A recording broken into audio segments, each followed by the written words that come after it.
Ah, le football. Ce sport qui, paraît-il, unit les peuples, fait vibrer les nations et, accessoirement, transforme le Stade de France en bunker de la Troisième Guerre mondiale. Ce jeudi, ce n'est plus un simple France-Israël qu'on joue. Non, non, c'est une répétition générale de la fin du monde.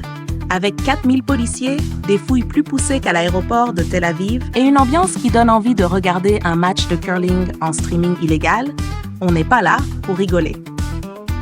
4000 policiers, 1600 agents de sécurité privés, des barrières dignes de la muraille de Chine, tout ça pour 20 000 spectateurs. Oui, 20 000. À ce niveau-là, autant organiser le match dans une salle des fêtes de province. Mais bon, il faut bien un décor grandiose pour accueillir le gratin. Macron, Barnier, Retailleau et probablement quelques drones, histoire d'ajouter un soupçon de science-fiction.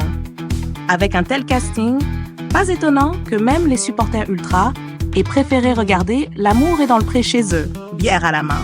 Et évidemment, le dispositif est à la hauteur de notre époque. Billets nominatifs, fouilles à triple niveau, interdiction des drapeaux palestiniens, des bouteilles, des sacs et probablement des émotions. On parle même de vidéosurveillance algorithmique pour détecter ceux qui auraient le malheur de sourire pendant ce cirque. Orwell, reviens! Ils ont transformé ton roman en notice de sécurité. Mais ce qui impressionne, c'est la constance.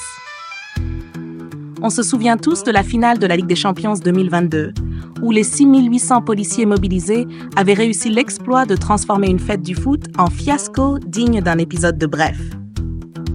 Cette fois, ils jouent la sécurité. Moins de spectateurs, plus de forces de l'ordre. À ce rythme, le prochain match se jouera à huis clos, avec des hologrammes dans les gradins pour simuler une ambiance. Finalement, ce n'est pas un match de football qu'on regarde. C'est une performance artistique contemporaine, intitulée Sécurité d'État, le chaos à guichet fermé. Une pièce où chaque acteur, footballeur, supporter, policier, joue un rôle absurde dans une comédie noire grandeur nature. Et nous, pauvres citoyens, on est là, à applaudir du bout des doigts cette œuvre tragiquement risible. La France, pays de l'exception culturelle et du football sous tension psychotique. Allez les Bleus, ou pas.